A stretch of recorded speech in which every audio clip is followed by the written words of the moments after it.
And while she was speaking, I hope you all would recognize that there are many ways you can serve, many ways you can assist. You of yourself, I'll give you the opportunity a little later. At this time, we're going to call on Mr. Warner. Mr. Warner he's the president of the Antigua and Barbuda Association of Persons with Disabilities. Some of us, we refer to him as Boderation. You all know Benard, right? The Boderation guy there. But you must realize that when he's speaking on behalf of persons who may not have a voice for themselves. And sometimes persons may come across with the aggression. It is because we feel the pain for somebody else. Mr. Warner, please address our... Good morning, church. Well, I have a lot of time. No, not really. Because I was asked by the Honorable Turner to represent him today. So I will first go according to the program. I'll bring the minister greetings, and then I will say a few words on behalf of the Antigua Barbuda Disability Association. And I must say, don't mind how silent we look. We've been beaten into the ground. And when you're an advocate and you have over 30 years of advocacy, trust me, plenty of people hate you. But then you realize that more people love you because there's nothing bigger than God's blessings. And the more they hate you, the more God is showing you. Because as you look, we never walk alone. And when we're talking about self-advocacy and self-advocates, it's always the people with disabilities who always show up to represent themselves. And we make it our business to ensure that these persons are here.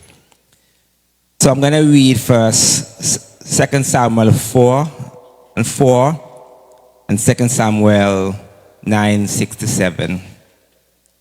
And Jonathan, Saul's son, had a son that was lame of his feet. He was 5 years old when the tidings came of Saul and Jonathan out of Jezreel. And the nurse took him up and fled. And it came to pass, as she made haste to flee, that he fell and became lame. Mephibosheth, please forgive me, I haven't pronounced it quite well. Yes, the son of Jonathan. Now when Mephibosheth, the son of Jonathan, the son of Saul, had come unto David, he fell on his feet and did reverence. And David said, "Fear not, for I will surely show thee kindness for Jonathan thy father's sake, and will restore thee all the land of Saul thy father, and thou shalt eat bread at my table continuously." And I tell you, it's a powerful, powerful scripture.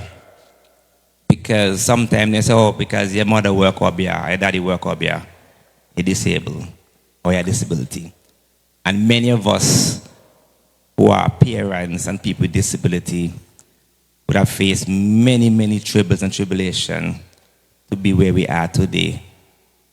So I want to first open with this scripture to remind everyone that even David remember these children because of his father or his mother. So I'm going to distinguished guests, members of the clergy, civil society, representative, advocates, family, friends, good morning. It is both an honor and a privilege as the president of the Antigua and Barbuda Association of Persons with Disabilities and a right above the knee amputee to bring special greetings on behalf of the Honorable Warden Turner, Minister of Social and Urban Transformation, on the official launch of the Possibility Ministry of the Seventh-day Adventist Church here in Antigua and Barbuda. under the very good theme, My Disability is My Ability. Today mark a powerful milestone, not just for the church, but for our nation, and indeed the wider region and the world. This ministry represents a clear and compelling message that everyone, regardless of their disability or impairment, has God-given potential and a vital role to play in building stronger, more inclusive communities. Let me take this opportunity, everyone, again, to recognize and to acknowledge the Antigua and Barbuda Association of Persons with Disabilities, who unwavering commitment and grassroots advocacy has laid a firm foundation for inclusion and empowerment within Antigua and Barbuda and a global reach. I would take this time to recognize also Miss Louise Herbert, a woman with a physical disability. She had made stellar contribution to the movement in Antigua and Barbuda and in Georgia. She is currently the Possibility Ministry Director at the Fayette Seventh-day Church in Fayetteville, Georgia. And I think most people who know Louise, she's an Adventist, I would say from birth. And she lived all her life here in Antigua. And she migrated. And she's doing wonderful work in the Adventist church. I'm telling you. And she has a disability. The Seventh Adventist Church through its Possibility Ministry, has not only inspired its congregation, but has created tangible change in public perception of persons with disabilities by highlighting their abilities, develop policies and best practices, framework for continuous transformation, connection, and healing. We further commend the Seventh Adventist Church for not only establishing the Possibility Ministry locally, but also for advancing its message throughout the region and by extension the world. Your reach is global, and your impact is inclusion. Your impact is eternal. The international expansion of this ministry reaffirms a critical truth. Inclusion is not a local matter. It is a universal mandate. And you can give yourself a round of applause. I mean, great work going on here. This mandate of the Possibility Ministry is aligned with the United Nations Convention on the Rights of Persons with Disabilities. And it also aligned with the community-based rehabilitation and the community-based inclusive development. Once again, I must say, we speak truth today that the inclusion of the church is critical for our community and people with disabilities. Please give a round of applause again. And thanks for that, because that round of applause also celebrates the Antigua and Barbuda 30th anniversary, which we're going to be having tomorrow. 30 years of existence. And trust me, Dilson sister, you know us. Oh boy. Pick up yourself. I'm happy to see you. We have worked many years. Much people don't see it, and we don't always express it. But trust me, we have lived it. Each of us has a role to play in the movement, whether through advocacy, service, support, or simply being willing to listen, learn, and love. When we come together across sectors, beliefs, and backgrounds, we create a fabric of unity that is unbreakable. Nation building is not a solitary act. It is a collective mission. And today, the Ministry of Social and Urban Transformation is pleased to be a part of this official launch of the Possibility Ministry. We move one step closer to a society where everyone is seen, valued, and empowered. Let me say again, on behalf of Minister Turner, I extend congratulations to the Seventh-day Adventist Church for this visionary initiative. May it flourish and inspired and possibilities await. Thank you, and may God bless you all.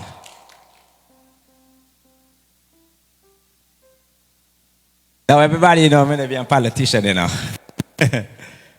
And but we talking about collaboration and we're talking about inclusion. So it's critical that we recognize the importance of the state, the church, and the community. And the community is critically how we're talking about families.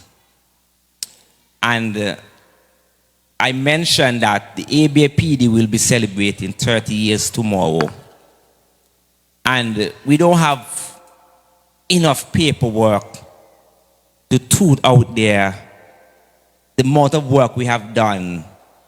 We have given thousands of wheelchairs. We have helped many people in their homes and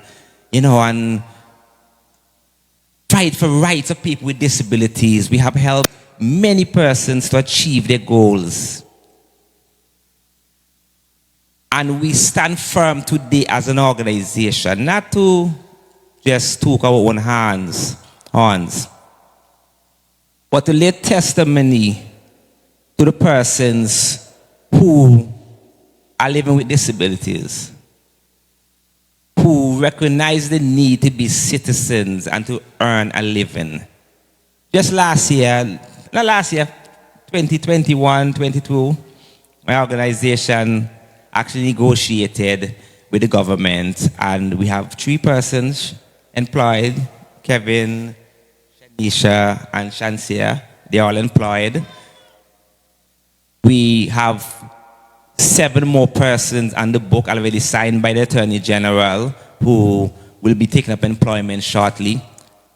So we're talking about a push to ensure that people with disability are financially able. And, it takes so long, talking about 7 years, 6 months, 7 months for employment to be available. But we lay hope because many of us as people with disabilities are so accustomed to living little that it becomes normal. But we say it's not normal anymore to keep people in poverty. But the challenge we have in our society, that most often, when you talk about people with disabilities, or you see persons represent people with disabilities, most often you don't see the person with the disabilities. Janine Warner was kicked out of Five Island School. Antigua wanted nothing to do with special education. And my dad was kicked out of Five Island School. And I fought the entire system. They called me all kind of name, and now she's at us comprehensive. Still need help, but it laid the foundation that they begin to implement the universal education and special needs.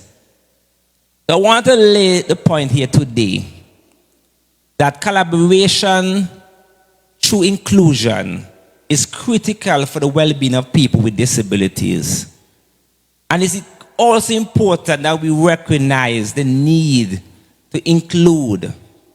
And we say we're not asking to be included no more now. I often say we are kicking down the doors and tell, hey, you're not going to pass no policy on our behalf, and we are not involved. Just as you would have saw the decision to implement the disability parkings in St. John's, where all of these persons here, they march, they walk the city, they rally for disability parking. Up to the last day when we finalized the agreement, we were there. But what happened when it was launched, we were not invited. And I walk up with my team to the transport board, and the gentleman said to me, "Me no want to see you now. Now, they met with us for months. But now that it is past," they said, "the wall is because we said it is too expensive. It is too expensive for the poor people to be paying all this money for parking, and it's free in Barbados, it's all over." So I just want to close to say that persons with disability and their voices must be heard. We must be seen. I'm thanking you very much, Jashanet, for loud. Give us all we're going to take it.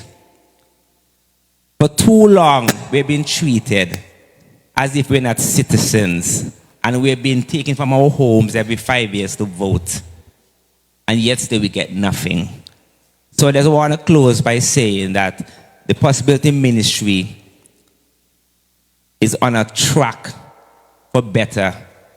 But while you're on that track, remember, we can repair it too. Don't think that we're just in the chain. That we want to be employed to repair the tracks. We don't want to be riders. We want the money. We want to be the maintenance. We want to be a part of the whole process. So thank you for inviting us. And we do look forward for collaboration, because that is key for any change in society. Don't forget that the mothers, the fathers, the sisters are important. But the primary stakeholders are people with disabilities. And if you forget to ask them, what do you need? Then you would have already forget them to make a decision on their behalf. So thank you very much, and we look forward to continue to collaborate as we continue to strengthen society on behalf of people with disabilities.